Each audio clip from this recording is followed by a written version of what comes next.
Junius is up to what we would traditionally call Christology here at this point in his treatise on the Father and the Son, where he's working completely within that relational dyad of those two persons of the Trinity. He did a lot of discussion of the Father. Now he's doing a lot of discussion of the Son. And we're right in the middle of a run, which is nicely structured. I wouldn't describe all of Junius's disputation here as nicely structured. Sometimes it's not clear to me why he hits return and starts the next numbered thesis. But here it is pretty clear to me that he is doing divine names that apply to the Son, and he's doing them in a nice sequence: Son, and then Word, and then Image. We did Son last time, and this time we're in thesis 20 in the disputation, which is on the title Word. Yeah, and even on that note, Fred, I think bringing out kind of the underlying logic of how Junius discovers or employs these particular three names is really helpful to recognize, and that's just based upon the mode of the Son's procession. So I think we mentioned a few weeks ago at this point that there are two aspects to the single procession. You know, there's not two processions of the Son, of course, but there's two ways that God reveals the procession of the Son to be similar toward. And one is through the mode of nature, which accords to sonship and image, broadly speaking. And then through the mode of intellect, which is word and wisdom, which we're talking about today in thesis 20. So he's really just expanding that twofold aspect of his proper procession by way of the proper names, and that's how he comes up with them. Yeah, good. And that focus on the procession is partly because the overall treatise here is about the Father, Son, the Father and the Son considered together, so their relation. Then maybe one more sort of advanced organizer for this is that these three titles, Son, Word, and Image, could all be misinterpreted as being titles about how God relates to the world, right? God may have, what is it, an institution or an arrangement by which he sons the world or relates to the world through having a son. He, like, it's not that God is in himself, Father and Son. This misinterpretation would say, no, God in himself is just Father or something like that, or is just God undifferentiated. But when entering into an external relation to the world, then we talk about this mode of sonship. Junius is saying no to that you've got to understand Son as a title immanent to the divine being. Right. And last time I think we covered three aspects of that with respect to Son, and those broad ideas and themes are going to carry on as the inner logic of what we're wanting to deny, and that is this idea of the Son aspect in God coming to be only in order to creation in some way. Yeah. So we want to make sure we deny that with every single one of the names. And so we really can carry through this anti-Arian logic we've talked about many times that we covered last time, especially with respect to the Sonness. I think that's what we're going to do as well in slightly different terms in this thesis dealing with the Word. The Word. Yeah, Word's really important because it's going to get this theme of revelation where you could imagine taking Word as a name that only applies to when God speaks to a reality outside himself. Right? Maybe an error would be something like, maybe God thinks, but then once we're here, he talks. And so Word would be a name for God moving outward towards other realities. Right. Whereas Junius, as we'll see, he'll be making the point of, we got to think of Word as a reality immanent to God. All right, let's jump into it then with thesis 20. That the Son is called Logos all throughout. For the Son is called Word relatively, not only with respect to his temporal office and operations, that is, wherein he revealed to us the hidden counsel of God, the Father, concerning our salvation, and so exposited all paternal commandments. There's a semicolon here, but maybe that's enough of a mouthful to go ahead and take that on. Yeah. So this is the negative part. Like here's a reason that is insufficient for calling the second person of the Trinity Word or Logos. It's not just with respect to his temporal office and operations. Right. Yeah, and maybe even backing up one step and noticing the idea of word and wordness or wordship, if we can talk in those types of terms, doesn't have a strong relational overtone coded into the name like son does. So if we think of son and sons and sonship, all of those have that relational aspect very close to the surface of the word we use to describe this reality. And that's really the key, is the fact that irrespective of the word looks relative or relational or not, the underlying reality of being a son is relational in the created order. And so when we zip up to words in our mind, again, just speaking the created order, philosophically, one of the important aspects of words in us as we think and produce ideas and these sorts of things is the relation of that word to the thing signified. And it's that relation that's being picked out here with the word that doesn't always have that relational overtone very strongly. Yeah. Yep. I think that's right. There's a lot I'm trying not to say here because I want to make maximum use of Junius's own conceptual equipment. But the idea of a word immanent in God, so that God is in himself wordy. Right. And the question then becomes, okay, there's a relation. Where does this relation terminate? And that determines the quality or nature of the word we're talking about. So the first option here is the word and the relation that we're talking about terminates relative to, I think the creative order here is roughly where he's going. And we're saying that that's not sufficient to talk about the identity of this person who is the relational word. This is not sufficient if we order it just to the created order. Yeah, because it wouldn't enter into divine identity there. It would enter into divine, free, gracious relationship with that which is outside of him, which he creates. Yeah, not the divine being, but the divine actions would be one way to parse that. Yeah. Maybe the other thing to emphasize here is the words not only.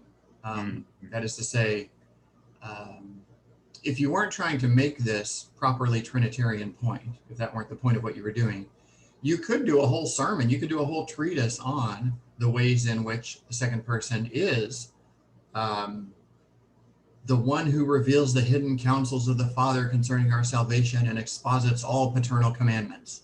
That's more than enough for a treatise or a sermon.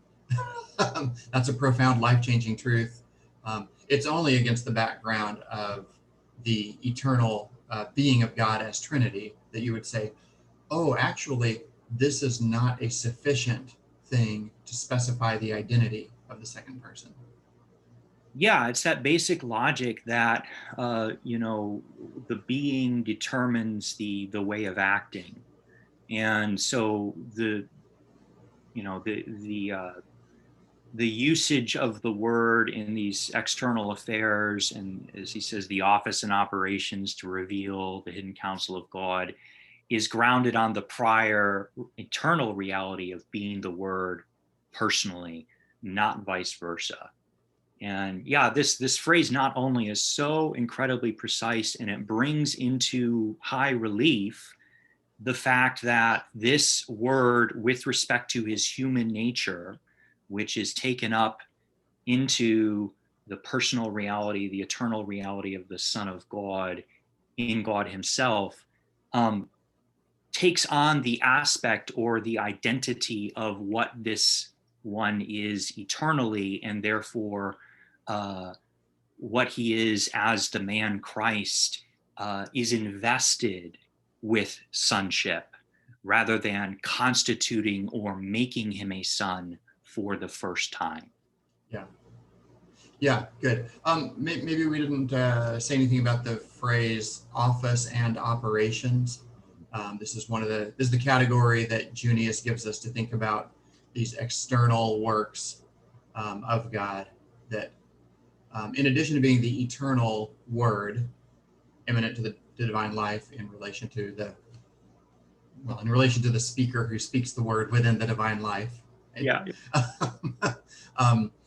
In addition to that, the Son, for us in our salvation, takes on an office and an operation. Office functioning here is kind of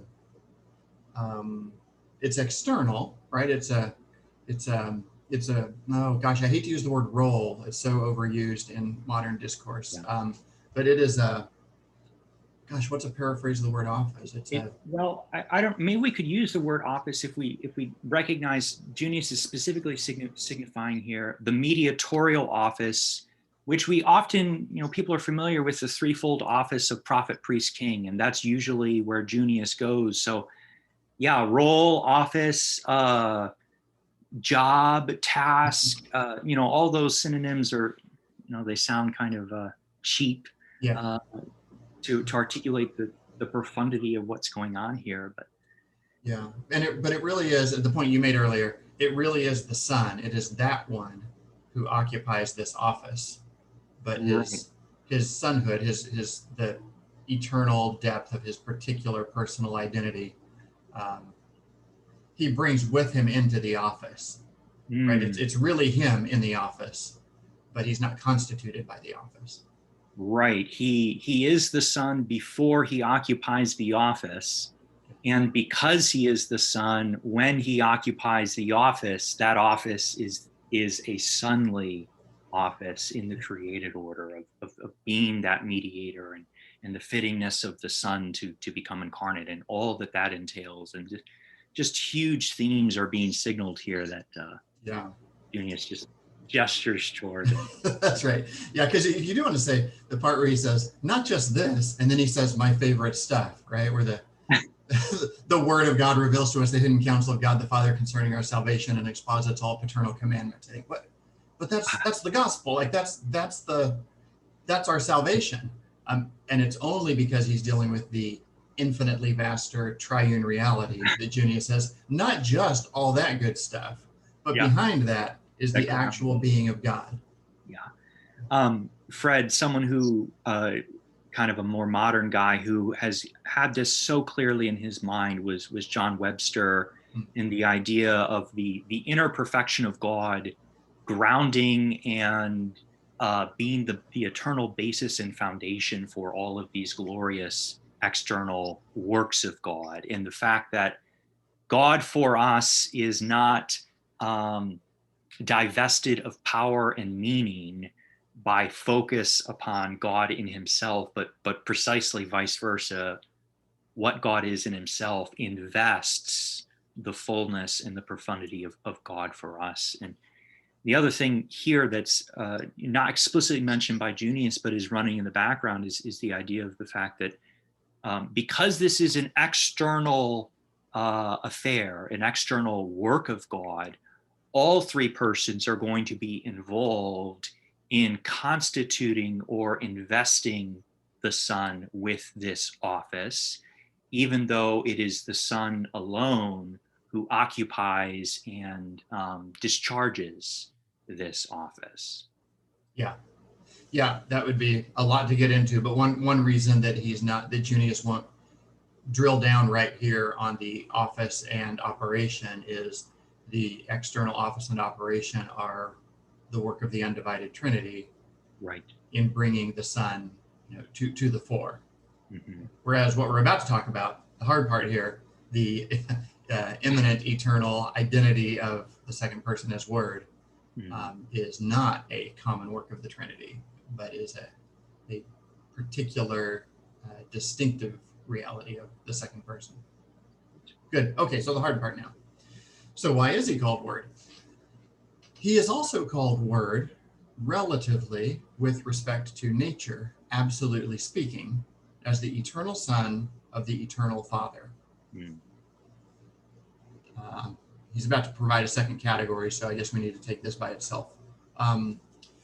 So a lot of what we just already said here is that the other reason he's called Word is not just because God speaks towards creation, and there is creation, and the Word has that office, but also because I'll just repeat Junius's language here. Relatively with respect to nature, absolutely speaking, he's the eternal Word of the speaker or Son of the Father. Okay, what are we going to do with this language? Relatively with respect to nature, absolutely speaking. I mean, why would you use relative and absolute in the same phrase? It's got to be a simpler way to say this, right? Yeah, again, it's the question is the relation of wordness that we're talking about is not only with respect to creation as a term. We just covered that. It is relative with respect to divine nature. So this is no longer creation, but now it's the divine nature. And because in the mix is this idea of God in order to creatures, I think he brings in this last phrase, absolutely speaking, to note very clearly that we are talking about God and God alone and God all by himself without being God for us and before he is God for us and outside of the order that God has towards creatures in his operat extra, his external works, but absolutely speaking strictly in God himself alone. The relation of wordness terminates on something that is in God, and therefore this relation is truly divine and has the whole nature. Yeah. So Augustine in On the Trinity kind of encodes this way of talking that you can predicate things of a divine person. In Hill's translation, maybe it would be helpful to say it a little bit differently. Hill translates it substance-wise or relation-wise. And so substance-wise, you would talk about the divine person, and you would say Jesus is God. Mm-hmm. Relation-wise, you would say that Jesus is Son, right? So he's a Son, and you could do the same with the Father. That logic that Augustine traces really is, I think, it's the deep logic behind why Paul can say things like the God and Father of our Lord Jesus Christ, right? Like substance-wise, he's the God of our Lord Jesus Christ. Relation-wise, he's the Father of our Lord Jesus Christ. Right. And so there's this two forms of predication happening in the Bible's own way of talking. Yeah. So that's one way of thinking about using the word relative, because relative means, as you pointed out, with respect to. Mm-hmm. What gets complicated here is he was just talking about with respect to external creation. Mm-hmm. And now he's going to talk about with respect to the Father. So he talks about that kind of with respect to as having to do with the absolute nature. Yeah. But he doesn't mean that we're predicating things of God substance-wise, because if we do that, the problem with predicating things of God substance-wise is you'll never distinguish the persons of the Trinity from each other because they have the identical substance. Right. So absolutely here doesn't mean the way we've been using absolutely a lot in our talks together, in distinguishing, speaking of Father and Son relative to each other or with respect to the essence, that would be absolutely. So that's not what we mean here, or not what Junius means here either by absolutely. Okay, I think that might be enough with that. He is also called Word relatively with respect to nature, absolutely speaking, as the eternal Son of the eternal Father. That language is enough to get us into the immanent reality of the eternal being of God. Yeah, and dropping the two eternals there at the end is really helpful to solidify both are eternal, neither are temporal. Yeah, good. Okay, I'll just read the next bit. I won't set it up with anything, but you'll immediately notice a shift that Junius makes here to go forward with his exposition. Wisdom, so with the same concept whereby he is called Word, says that she has been begotten from eternity, Proverbs 8. But if she was begotten, then she was such by nature and absolutely speaking. Okay, I think two things are happening here. One, he wants to quote Proverbs 8:22 about being begotten from eternity. Um, Two, he wants to expand the concept of word by also bringing in as a parallel the concept of wisdom. Because I think for these purposes, Junius isn't distinguishing between word and wisdom. 100%. He thinks, gosh, if you put this in terms of biblical theology, you'd say he thinks that underlying the logos Christology of John is the wisdom Christology of the Old Testament. Right. So if you were having a Bible study with Junius on John 1 and you were just trying to look up every use of the word to make sense of why in the beginning was the word, Junius would be the one to point out, actually, that word study process isn't going to get you what you need. The concept is also reflected in the word wisdom. And so statements in Proverbs 8:22 are also statements about Jesus. Right. Or technically they're by Jesus, spoken in the first person, right? I was begotten. That for me is just such a profound thought. And that is part of the deep logic of the entire tradition, that the Father speaks all three persons in the Word, and that Word is Christ. And so, yes, this wisdom speaking idea and telling us of himself and telling us of the Father and telling us of the Trinity is the Father speaking in the Word and the Word himself speaking. And it's just profound. Yeah. And if you need to sort of tie up all three persons in that, I think Luther points out clearly that if you have the first two persons of the Trinity talking to or about each other, they are doing so in the Spirit. Right. So the Spirit's, the very fact that you're hearing it, it's kind of a phenomenological step back to say the fact that you're hearing talk about the Father and the Spirit from the Father and the Son from the Father and the Son means you are moving in the realm of the Spirit, who is the condition whereby you are hearing this discourse. That's good. Yeah, which is just to say, like, well, the Bible's by the Spirit, so you're reading the Bible, aren't you? Yeah. Yeah. Good. So anything else to say here about the wisdom Christology? She was begotten from eternity, then she was such by nature and absolutely speaking.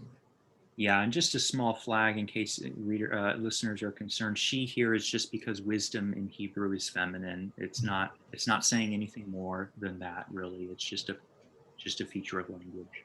Yeah, there are a number of other issues here having to do with the move from the Proverbs 8:22, the different translations we have available to us, the different translations that Christian authors have had available to them all along, whether into the Vulgate or into the Septuagint, whether into Latin or Greek. There's a lot of issues here. Probably a good easy way to get at it is Matt Emerson's chapter in the volume Retrieving Eternal Generation, because he in that volume that Scott Swain and I edited, Emerson is approaching Proverbs 8 from the point of view of the doctrine of eternal generation. So there are lots of good overviews of all the exegetical and translational issues of Proverbs 8 as a Christological text. Yeah. It was the most cited text in the Arian controversy. Everyone quoted it on all sides of the conflict. Both sides, yes. Certain that it proved their point. And yes. Everyone was working with what we would consider wonky translations. Yes. And making major decisions based on translations that we wouldn't directly endorse as the right way to construe the Hebrew. Yeah, and it's worth remarking as well, Junius, of all the Reformed Orthodox, is perhaps one of the most aware of these types of issues. He was a absolutely genius linguist, exegete. He's very aware. He's also aware that the doctrine of the Trinity does not hang on a single letter of the scriptural text, but it hangs on the entire revelation of God. These types of things. The other part that, and I think that this is one of the deeper points of the Nicene controversy that the Orthodox side was continually emphasizing is, and it's underlying Junius's whole logic here, which you can even see with this structure of not only but also, that move, which is a very fascinating move and not very common today, in my opinion. But the move is basically the very fact that there is a word and wisdom ad extra demands a prior and eternal ground for that. And therefore, irregardless of some small exegetical troubles about various things, you can still get there by making this move. And this is the general move that scriptures are making overall. Yeah.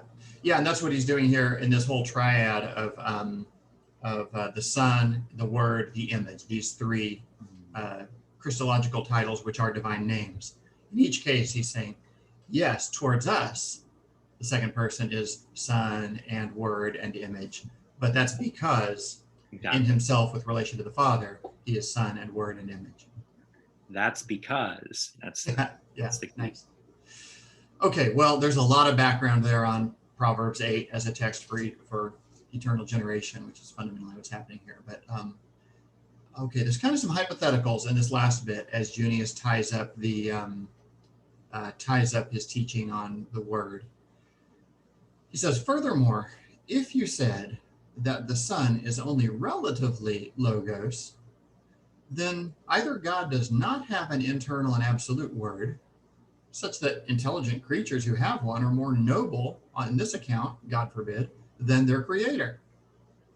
Or if God does have an internal word who is not the Son, then the words in God are in reality two, and so God is not simple in every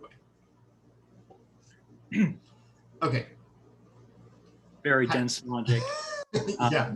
It might be helpful to note that this is the basic argument that Athanasius uses against Arius, that the entire tradition picks up and continually repeats, especially among the medievals and the Neo-Scholastics, the time period that Junius is working. And that is basically, Athanasius arguing against Arius that if God does not have a word, then he is dead and unintelligent. And subpar or lesser with respect to his nobility or his generative power than creatures such as you and me who are able to make words in our intellect. Yeah, good. And that sort of turnabout, used in a polemical setting, as Athanasius is always polemical. It's always loaded against Arians. It's so obvious once you point it out that if I have a logos inside of me by which I reason and communicate, but God doesn't, God only has a logos when he is trying to relate to a creature as complex and wonderful as I am, then I'm better than God. God forbid, as Junius says. The reason you would get to that sort of a view, the one that's being excluded here, you could start out with pretty high reasons. You could think, I have rationality. Should I say that God has rationality? You might have sort of Neoplatonic reasons for thinking, no, the one is above having logos. You could have such a high, you could be making such an effort at having a high transcendent view of the nature of the divine that you would actually want to exclude logos from the one in itself. Now that's a very high, austere motive, but as Athanasius and Junius point out, the result is, counterintuitively, you demote God to a lower status. In trying to say that he transcends reason, you actually say he does not rise to the level of reason in himself. Right. To get more of a positive statement of this, Junius, you could take out the phrases Junius uses here. God has an internal and absolute word. Kind of take out all the polemical loading of it. What we're confessing here is that God does in fact have an internal and absolute word. Yeah, absolute meaning word that terminates and is come to himself in God. Yeah. And does not require creation to be hitched on in order for him to obtain. Yeah, it doesn't emerge when God decides. It doesn't emerge into existence when God decides to relate to that which is outside of him, which he creates.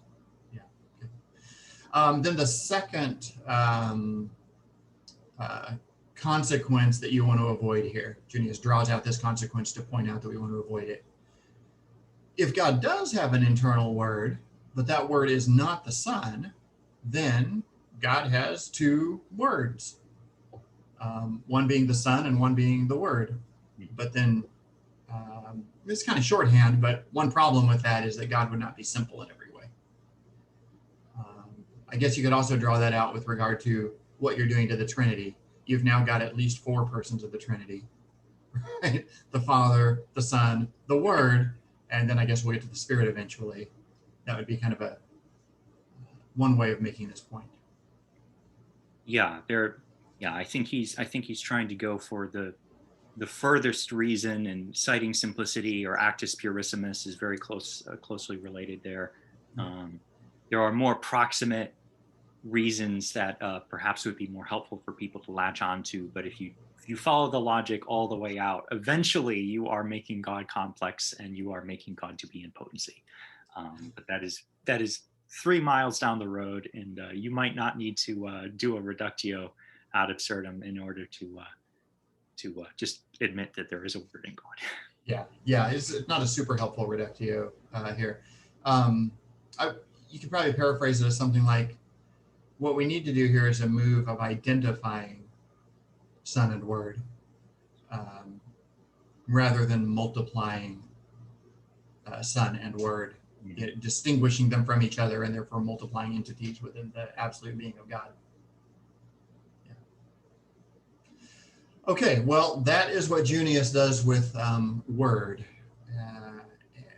Just to summarize, in his treatment of these Christological titles, which are divine names, he's showing that Word, while it is a reality having to do with revelation as God communicates with us, it is also a reality within the very being of God, so that there's such a thing as an internal and absolute logos that is God and is with God.